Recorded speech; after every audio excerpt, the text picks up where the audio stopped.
Say that again, Ethan Cole said with a thin smile, tapping the boarding pass against the polished marble counter. Slowly this time. A few people in the first-class lounge looked up from their phones. One businessman near the espresso machine let out a quiet laugh before quickly pretending not to listen.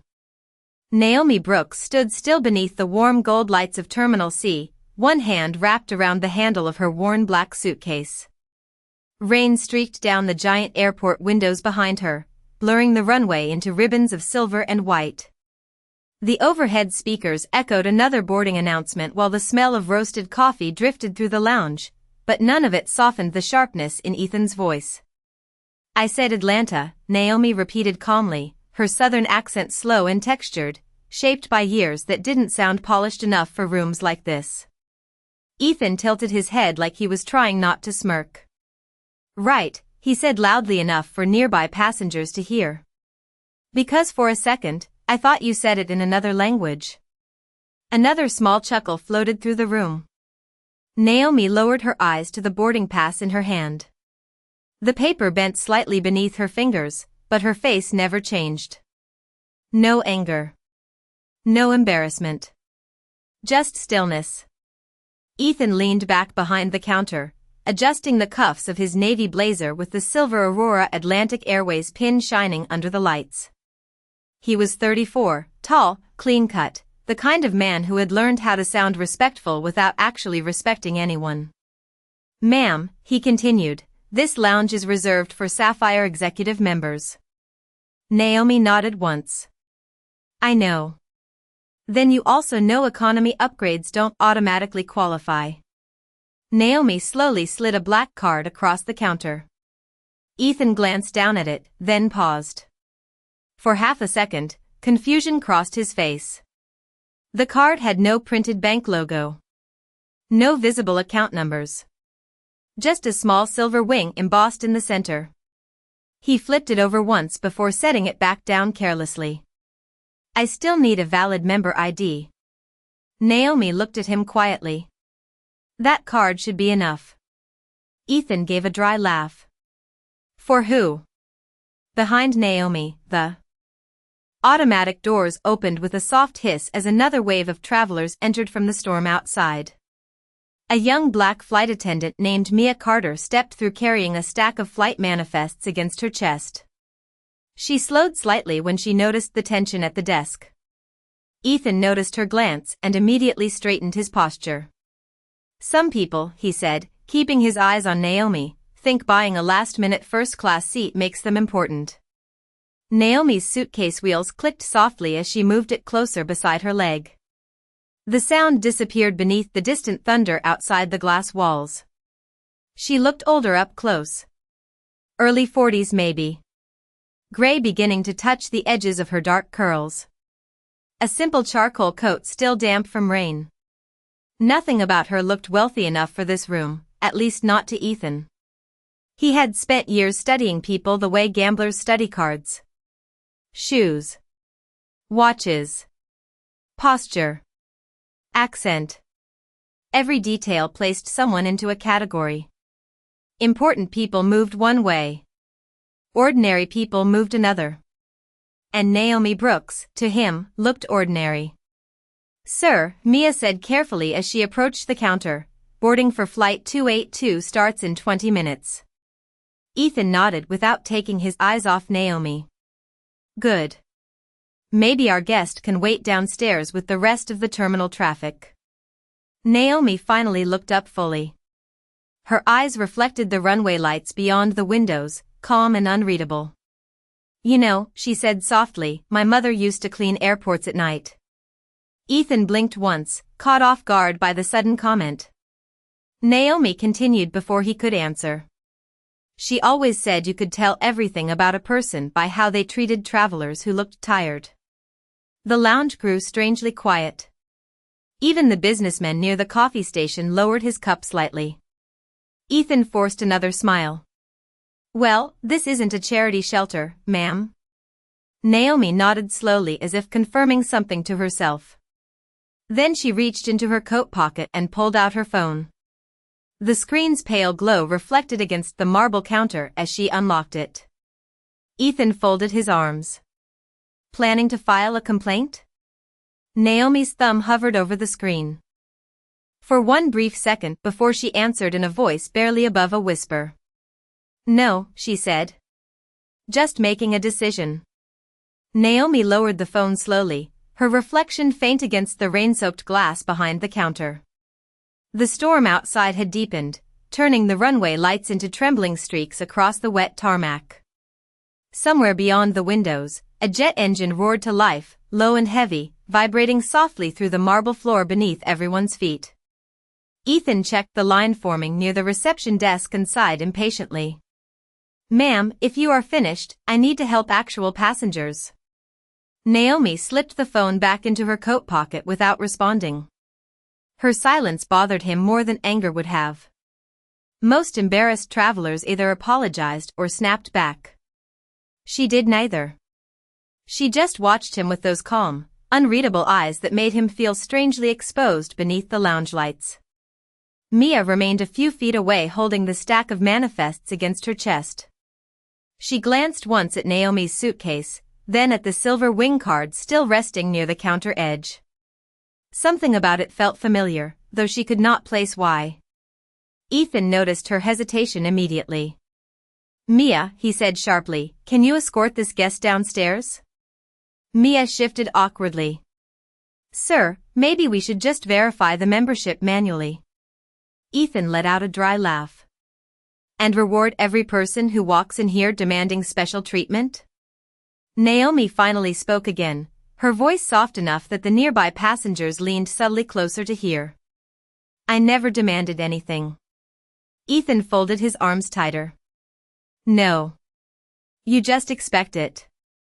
The words hung in the air longer than he intended. Even the businessmen near the espresso machine looked uncomfortable now. Naomi glanced around the lounge slowly. Leather chairs. Crystal lighting fixtures. Fresh orchids arranged beside imported magazines no one actually read. She had approved every renovation detail herself 3 years earlier during the terminal expansion project. Back then, the board insisted luxury mattered more than staffing. More than training. More than humanity. Naomi remembered sitting at the head of the conference table listening to executives debate whether kindness increased revenue margins. Outside the windows, lightning flashed silently over the runway. Mia stepped closer to the counter, lowering her voice. Ma'am, are you traveling alone tonight? Naomi looked toward her, and for the first time something warmer touched her expression. Yes. Mia nodded gently. Weather delays have been rough tonight. If you want, I can at least get you some water while we sort this out. Ethan exhaled loudly through his nose. Mia. She straightened immediately. Sorry, sir. Naomi studied the young flight attendant for a moment. Early 20s maybe. Tired eyes. Hair pulled neatly beneath her airline scarf despite the long shift. There was kindness there. Real kindness. The kind that did not perform for applause. Naomi recognized it instantly because she had spent most of her life searching for it in rooms exactly like this one. A little boy nearby tugged at his father's sleeve and whispered too loudly, Dad, why is she in trouble? The father hushed him quickly, embarrassed. Ethan forced another polished smile toward the room. No one is in trouble. We are simply maintaining lounge policy. Naomi looked down at her suitcase handle, fingertips brushing the worn leather wrap near the top. 27 years earlier, her mother had carried luggage through this same airport wearing shoes that hurt her feet because they were bought secondhand and one size too small. Naomi still remembered waiting beside vending machines after midnight while her mother finished janitorial shifts under fluorescent lights that made everyone look exhausted. She remembered security guards who ignored them. Executives who walked past without seeing them. Men who heard her mother's accent and immediately spoke slower, louder, colder.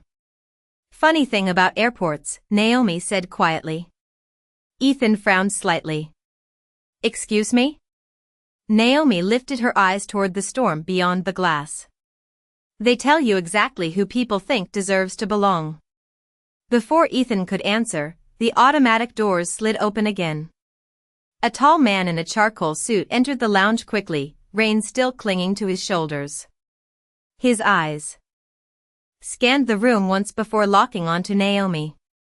And the moment he saw her standing beside the counter, the color drained from his face. The man moved through the lounge with the kind of urgency that immediately changed the air around him. Rainwater darkened the shoulders of his charcoal overcoat, and his polished shoes clicked sharply against the marble floor as he crossed the room. 2 airport security officers followed several steps behind, speaking nervously into earpieces. Ethan straightened at once, confusion flickering across his face. He recognized the man instantly. Daniel Mercer, Aurora Atlantic's Senior Vice President of Operations. Ethan had only seen him in executive broadcasts and leadership conferences streamed across internal company portals. Daniel rarely appeared in terminals personally unless something serious had happened. Conversations inside the lounge faded into silence one by one. Even the espresso machine hissed louder now that no one was speaking over it. Daniel stopped directly in front of Naomi, breathing slightly heavier than he wanted to show. "Ms. Brooks," he said carefully. "I have been trying to reach you for the last 40 minutes. Ethan blinked. The words did not fully register at first. Naomi looked at Daniel calmly. "My phone was on silent." Daniel glanced briefly toward Ethan, then toward the silver wing card still lying near the counter. His jaw tightened almost invisibly. "The board has already arrived upstairs," he said quietly. "They are waiting for your final decision." A cold feeling moved through Ethan's stomach before his mind could explain why.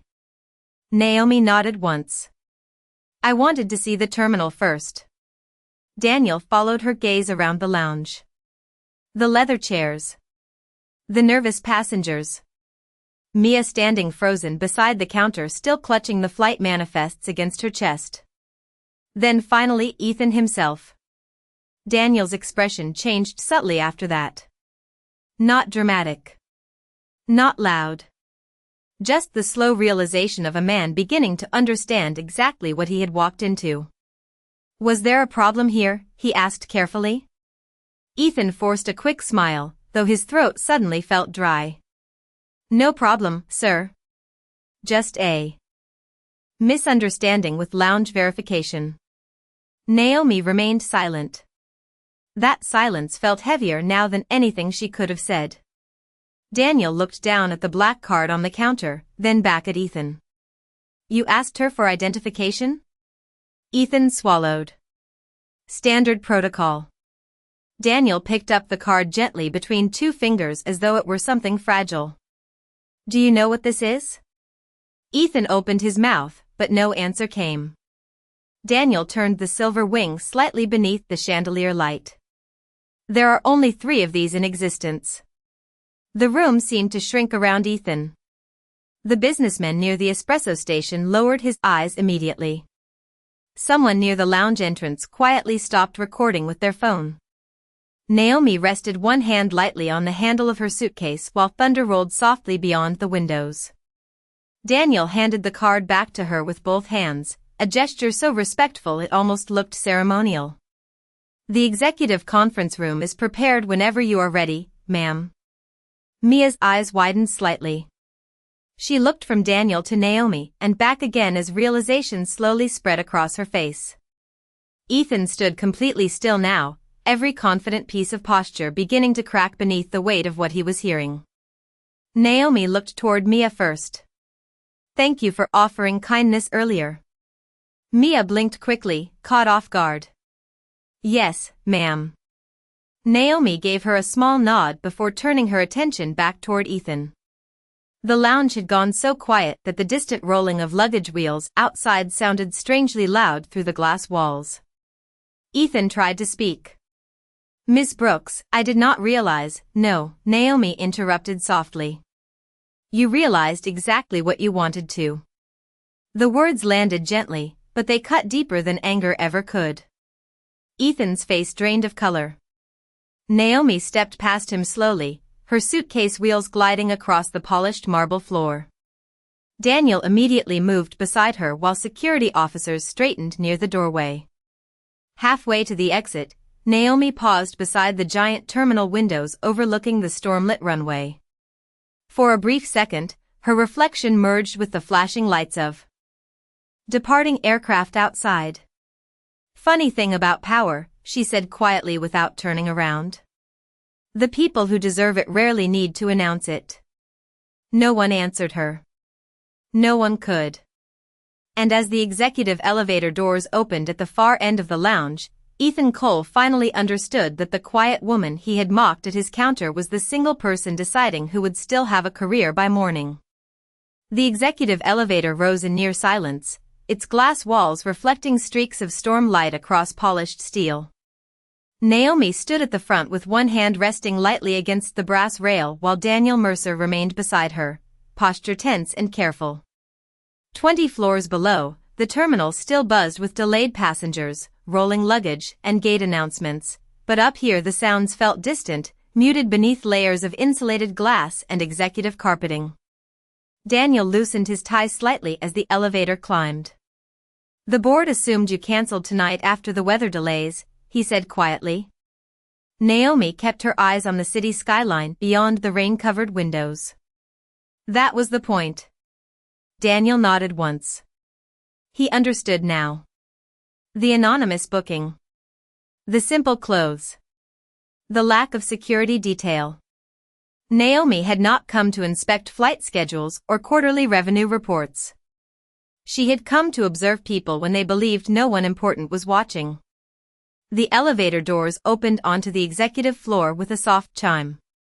Warm amber lighting spilled across dark walnut walls lined with framed photographs from Aurora Atlantic's history. Black and white images of pilots beside propeller aircraft. Ribbon cuttings. Expansion ceremonies. Smiling executives holding champagne glasses. Naomi walked past them slowly. Her reflection drifted across the polished glass frames as memories rose quietly in the back of her mind. 28 years earlier, her mother had cleaned fingerprints from those same photographs after midnight shifts while executives slept in luxury hotels downtown. Naomi still remembered sitting on a supply cart wrapped in an oversized hoodie, listening to vacuum cleaners hum through empty terminals while her mother whispered, "Never let anybody make you feel invisible." Daniel opened the conference room doors carefully. Inside, 12 executives sat around a long glass table beneath recessed ceiling lights. Conversations stopped immediately when Naomi entered. Several board members stood at once. Others shifted nervously in their seats after noticing the rainwater still clinging to the hem of her coat. At the far end of the room sat Richard Holloway, the company's chief financial officer. White hair. Expensive watch. Smile too polished to feel sincere. "Naomi," he said warmly, though tension flickered behind his eyes. "We were beginning to worry." Naomi placed her suitcase quietly beside the doorway instead of taking the empty chair waiting at the head of the table. "You should be." The room went still. Outside the giant windows behind them, lightning illuminated the runway for half a second before fading back into darkness. Richard folded his hands together carefully. "I assume your terminal review raised concerns." Naomi looked around the room slowly before answering. "Concerns is a polite word for it." Several executives exchanged uneasy glances. Daniel remained near the doorway in silence. He had attended enough board meetings to recognize the tone in Naomi's voice. Calm. Controlled. Dangerous. Naomi stepped toward the center of the room, heels moving softly across the thick gray carpet. 3 months ago, she began, this board approved layoffs for nearly 600 frontline employees while simultaneously approving executive retention bonuses. No one interrupted her. You justified it by claiming customer satisfaction scores remained stable. Richard cleared his throat lightly. And they did. Naomi turned toward him. Did they? She tapped a remote on the conference table. A large monitor behind the board flickered to life. Security footage appeared on the screen. Terminal C. The first-class lounge. Ethan standing behind the marble counter. The room's silence deepened instantly. Richard's expression tightened. Several executives looked down at the table.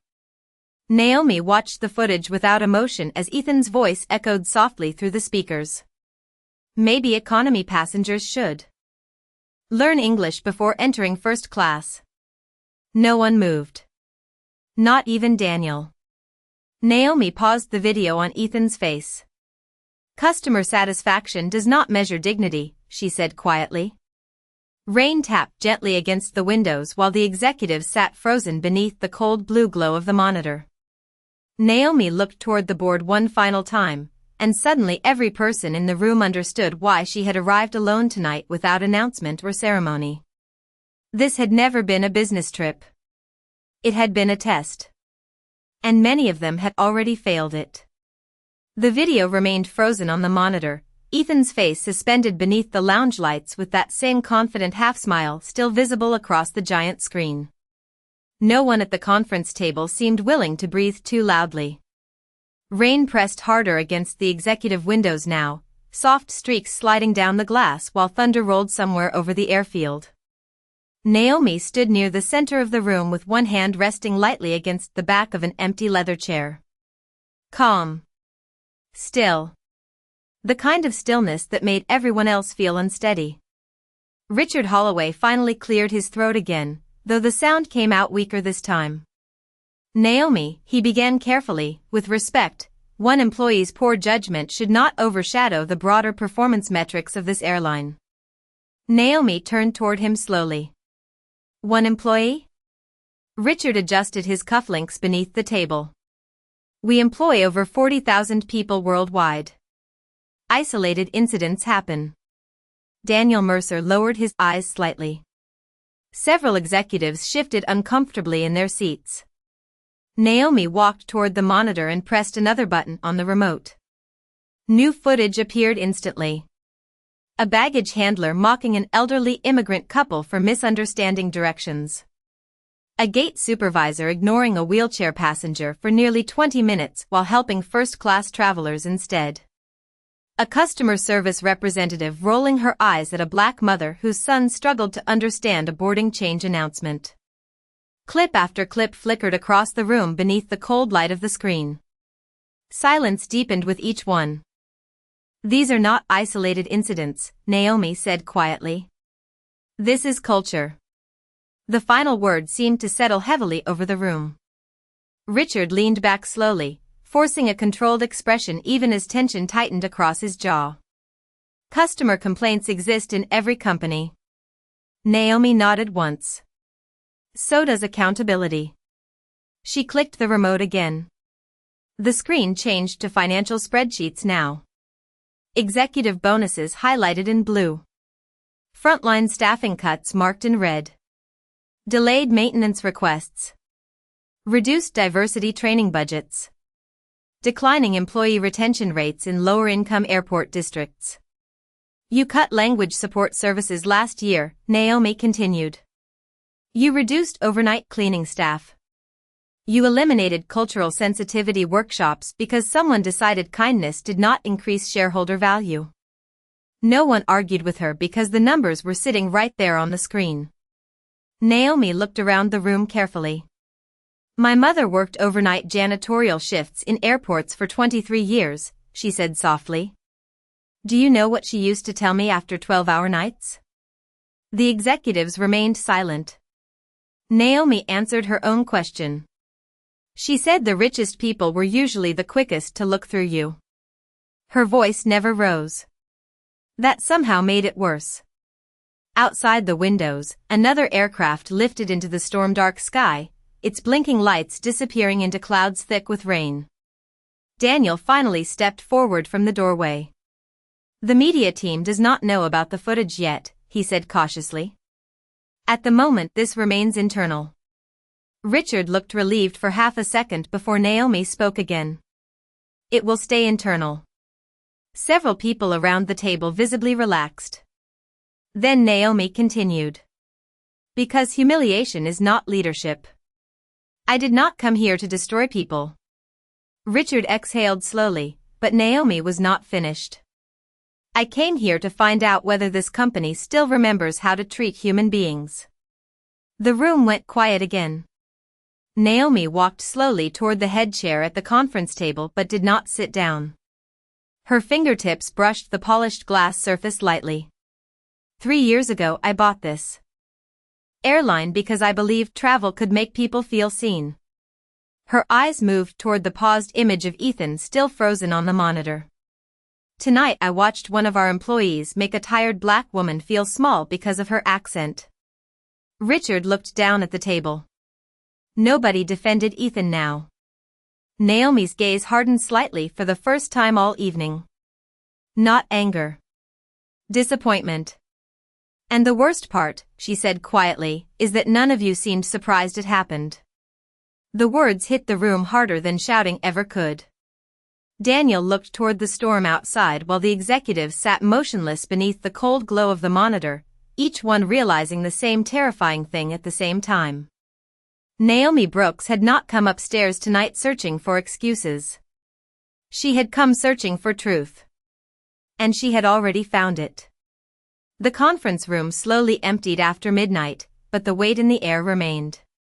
One by one, executives gathered laptops, straightened jackets, and walked quietly toward the doors without their usual polished confidence. No casual jokes. No expensive laughter. Only the soft rustle of papers and the distant hum of rain against glass. Naomi stayed behind after everyone left except Daniel Mercer. The giant monitor had gone dark now, leaving only reflections from the storm outside drifting across the windows like moving shadows. Daniel loosened his tie fully this time and placed both hands on the back of a chair. Do you want me to prepare the termination recommendations tonight? He asked carefully. Naomi did not answer immediately. She stood near the far window overlooking the runway nearly 40 stories below. Tiny luggage carts crawled through the rain like dim yellow insects beneath floodlights. Aircraft wings shimmered silver beneath the storm. Somewhere in the terminal below, a boarding announcement echoed faintly through the building. Naomi crossed her arms slowly against the chill near the glass. Do you know what I remember most about airports when I was a little girl? She asked softly. Daniel looked toward her but stayed silent. Naomi's reflection stared back at her from the window. Older now. Stronger. But still. Carrying pieces of the little girl who used to wait through overnight cleaning shifts. The silence, she said. Not during the day. At night. Her voice blended gently with the sound of rain. When the rich passengers disappeared and all that remained were tired workers polishing floors nobody noticed. Daniel lowered his eyes slightly. Naomi continued. My mother used to wear gloves 2 sizes too big because the chemicals cracked her hands. She touched the cold glass lightly with her fingertips. And every morning before sunrise she would fix her hair in the restroom mirror so nobody would see how exhausted she really was.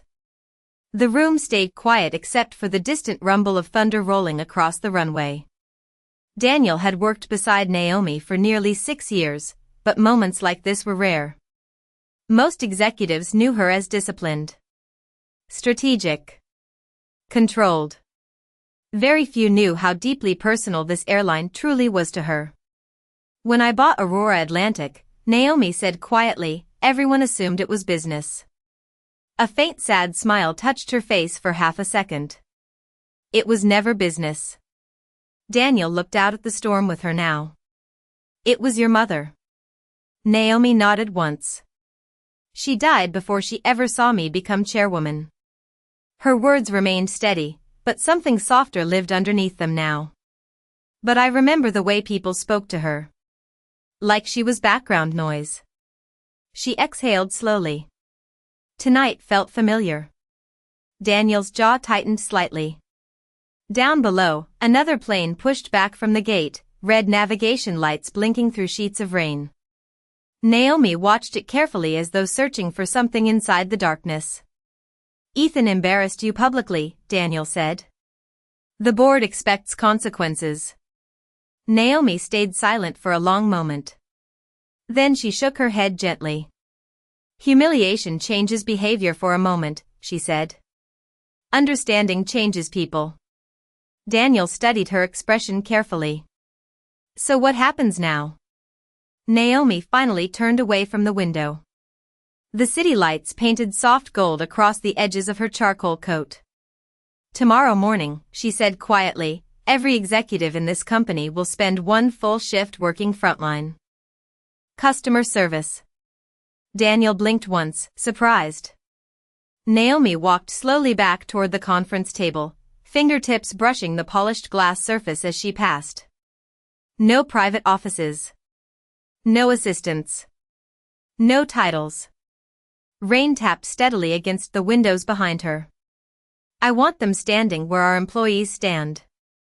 Listening where our employees listen. Daniel gave a slow nod.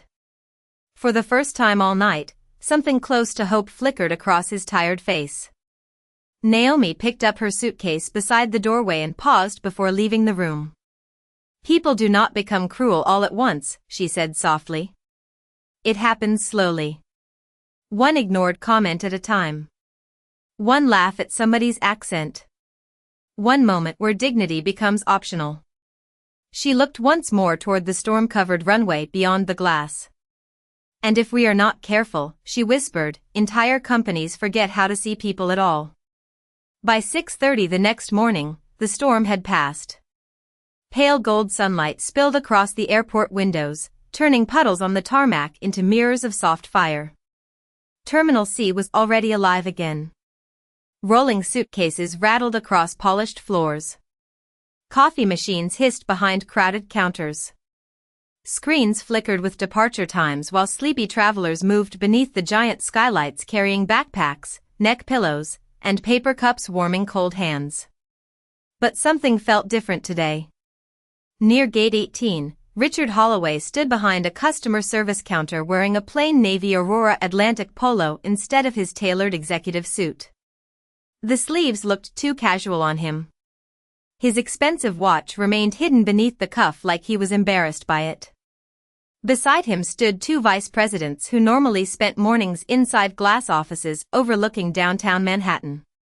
Now they were helping frustrated passengers rebook delayed flights while printers jammed and boarding systems froze every few minutes. Nobody recognized them without titles attached to their names. Naomi watched quietly from the upper mezzanine level above the terminal, one hand resting against the chrome railing. She wore the same charcoal coat from the night before, though sunlight now softened the silver strands near her curls. Daniel Mercer stood beside her holding a tablet filled with overnight staffing reports. Complaints dropped 20% already, he said quietly. Naomi looked down toward the gate agents helping travelers below. People behave differently when they finally feel seen. Across the terminal, Ethan Cole stood outside the first-class lounge with a folded document trembling slightly in his hands. He had not slept. The shadows beneath his eyes looked darker beneath the bright morning light pouring through the terminal windows. His supervisor badge was gone now. Reassigned pending review. Every passing employee seemed to glance at him before quickly looking away again. Ethan stared at the polished floor for several seconds before finally approaching the executive elevator entrance where Naomi and Daniel stood above the terminal. Security almost stopped him, but Naomi lifted one hand gently. Let him through. Ethan stepped onto the mezzanine slowly, shoulders tight beneath yesterday's wrinkled blazer. For the first time since Naomi met him, he looked uncertain. Human. He stopped several feet away from her. Miss Brooks, he said quietly. Naomi waited. Ethan swallowed hard. I owe you an apology.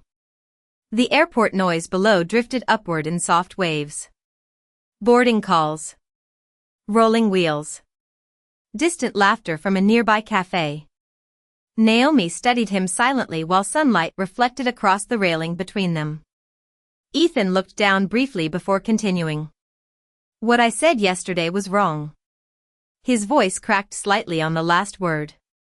Not just unprofessional. Wrong. Naomi remained still. Ethan exhaled shakily. I think somewhere along the way I started believing importance had a certain look. A certain sound. He glanced toward the crowded terminal below them. And if somebody did not fit that picture, I treated them differently. Daniel watched quietly without interrupting. Ethan rubbed his palms together once, nervous. I embarrassed you because I assumed you did not belong. Naomi's eyes softened slightly, though sadness remained there too. No, she said gently. You embarrassed yourself because you forgot other people belong too. Ethan lowered his head. The words hit him harder than punishment would have. Below them, Mia Carter moved through the terminal helping an elderly couple print boarding passes at a self-service kiosk. Naomi noticed the patience in her movements. The way she leaned in kindly without making the couple feel ashamed for struggling. Do you know why Mia stood out yesterday? Naomi asked quietly. Ethan glanced downward toward the young flight attendant. Because she was kind. Naomi nodded once. No.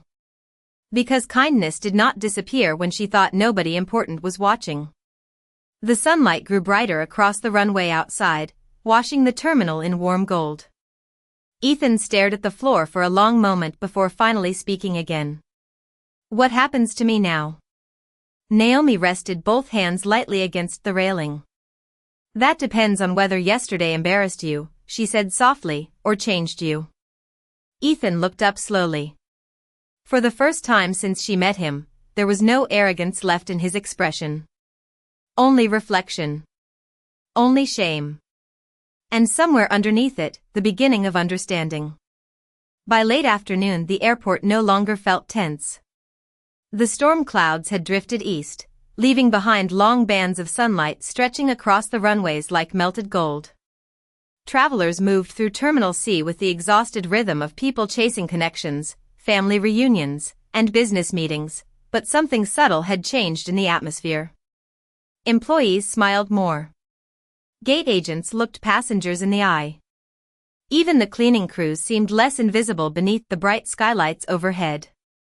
On the mezzanine level above the terminal, Naomi sat quietly at a small cafe table overlooking the gates below. A paper cup of untouched tea rested beside her laptop while departure boards flickered endlessly across the terminal walls. Daniel Mercer approached carrying a thin folder beneath one arm. The board voted unanimously, he said as he sat down across from her. Naomi looked up calmly. And? Daniel slid the folder across the table. Executive bonuses suspended for the year. Funding restored to staffing support and training programs. Mandatory frontline rotations begin. Next month. Naomi opened the folder slowly, scanning the signatures page by page. The sunlight caught the silver bracelet near her wrist as she turned the final sheet. What about Mia? She asked. Daniel smiled faintly for the first time all day. Promoted to leadership development training effective immediately. Naomi closed the folder gently. Good. Down below, Mia stood near gate 22 helping a nervous elderly woman print a boarding pass while balancing 3 carry-on bags at once. She laughed softly at something the woman said, and within seconds the traveler's shoulders relaxed. Naomi watched the interaction quietly. Kindness again. Simple. Unforced. Real. Daniel leaned back in his chair. There is one more thing. Naomi raised an eyebrow slightly. Daniel hesitated before continuing. Ethan requested reassignment instead of termination. Naomi looked toward the terminal below where Ethan now stood beside a wheelchair passenger near the security entrance. Gone was the polished arrogance from the first-class lounge. His sleeves were rolled slightly now, tie loosened, posture quieter somehow.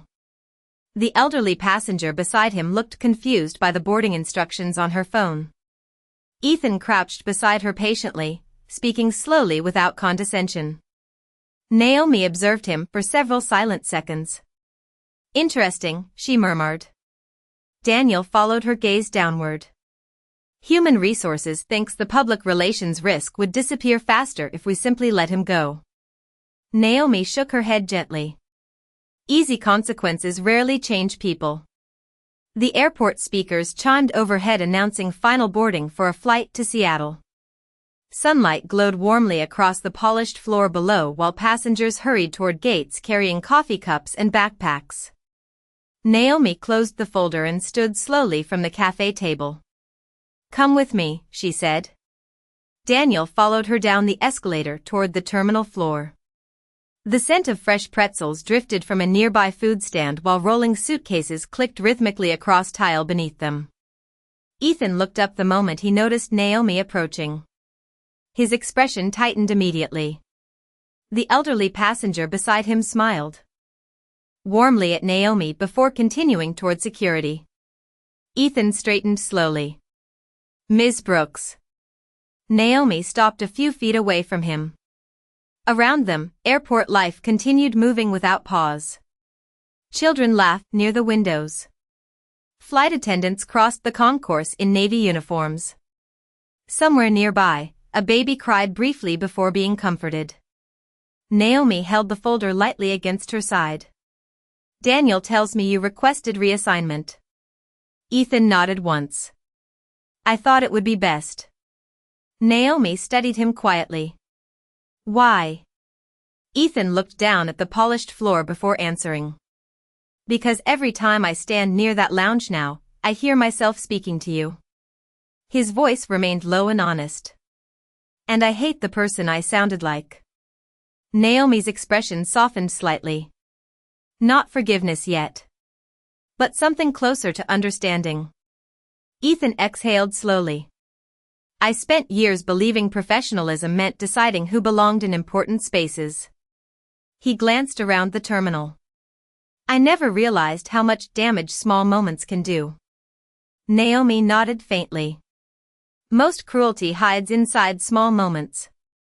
The sunlight streaming through the terminal windows cast long reflections across the floor between them. Ethan swallowed once before speaking again. "I do not expect another chance." Naomi looked at him carefully for several seconds while passengers moved like quiet rivers around them. Then she handed him the folder. Ethan blinked in confusion. "What is this?" Naomi answered softly. "Your reassignment." He opened the folder slowly. Inside sat a transfer approval to Aurora Atlantic's employee mentorship program working directly with new frontline hires. Ethan looked back up at her, stunned. Naomi adjusted the sleeve of her charcoal coat gently. "If you truly understand what happened yesterday," she said quietly, "then help make sure it happens less tomorrow." 3 weeks later, Terminal C moved with the smooth rhythm of early morning travel.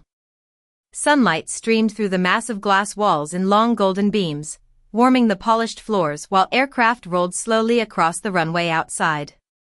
The storm from that night had become a memory now, replaced by autumn skies so clear. They made the airplanes look suspended against blue glass. Travelers hurried beneath departure screens with coffee cups in hand, children pressed their faces against windows to watch planes take off, and gate announcements echoed softly through the terminal like distant music. Near the center concourse, a new sign had quietly been installed above the customer service desk. "Every passenger deserves dignity."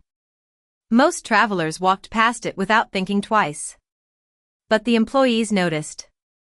Naomi Brooks stood near the terminal windows holding a small paper cup of coffee between both hands. No security detail. No executive entourage. Just her charcoal coat, her silver bracelet catching the morning light, and the calm expression she always carried when observing people who did not realize they were being watched. Daniel Mercer approached from behind carrying a tablet beneath one arm. "The employee retention numbers are already improving," he said quietly. Naomi smiled faintly without taking her eyes off the terminal floor below. "People stay where they feel respected." Down near the customer service kiosks, Mia Carter knelt beside a frightened little boy struggling to zip his backpack while his exhausted mother searched frantically for boarding documents. Mia smiled gently, helping the child fix the zipper before guiding the mother toward the correct gate. The woman's shoulders relaxed almost instantly. A few yards away, Ethan Cole stood with a group of newly hired frontline employees wearing a simple navy training polo instead of the sharp blazer he once wore behind the first-class lounge counter. Naomi watched quietly as Ethan listened patiently to a nervous new hire struggling through her first passenger interaction. He did not interrupt her. Did not correct her publicly. He simply nodded encouragingly and let her finish speaking before offering calm advice. The difference in him was subtle, but real. Daniel followed Naomi's gaze. Human Resources says the mentorship program is already receiving positive feedback. Naomi took a slow sip of coffee. Good. Below them, Ethan glanced upward for a brief second and noticed Naomi standing near the windows above the concourse. Their eyes met across the terminal. Ethan gave a small respectful nod. Not forced. Not fearful. Just grateful. Naomi returned the nod softly before looking away. The loudspeaker chimed overhead announcing boarding for Flight 282 to Atlanta. Naomi's expression shifted almost imperceptibly at the destination name. The same flight. The same terminal. But nothing inside it felt quite the same anymore. Near Gate 14, an elderly black janitor slowly pushed a cleaning cart across the floor beneath the bright skylights. Her gray curls peeked from beneath her work visor while the wheels squeaked softly against the tile. One of the younger gate agents accidentally bumped into the cart while rushing past. Coffee splashed slightly onto the floor. The young employee froze immediately, embarrassed. Before the janitor could apologize out of habit, the gate agent bent down first. "I am so sorry, ma'am," she said quickly, reaching for paper towels. The older woman blinked in surprise. Then smiled. Naomi watched the moment quietly from above while sunlight poured across the terminal windows behind her. Small moment. Easy to miss. But real. Daniel checked his watch. "Your car is waiting downstairs whenever you are ready." Naomi nodded slowly but did not move yet. Beyond the glass walls, a plane lifted into the bright morning sky, its silver wings catching sunlight as it climbed higher above the city. The engines rumbled softly through the terminal like distant thunder fading into peace. Naomi rested one hand lightly against the cool glass window. For a moment, her reflection merged with the runway lights and the moving aircraft outside. Then she smiled very faintly to herself, turned quietly away from the window, and disappeared into the flow of travelers while the airport carried on around her, brighter now than it had been before.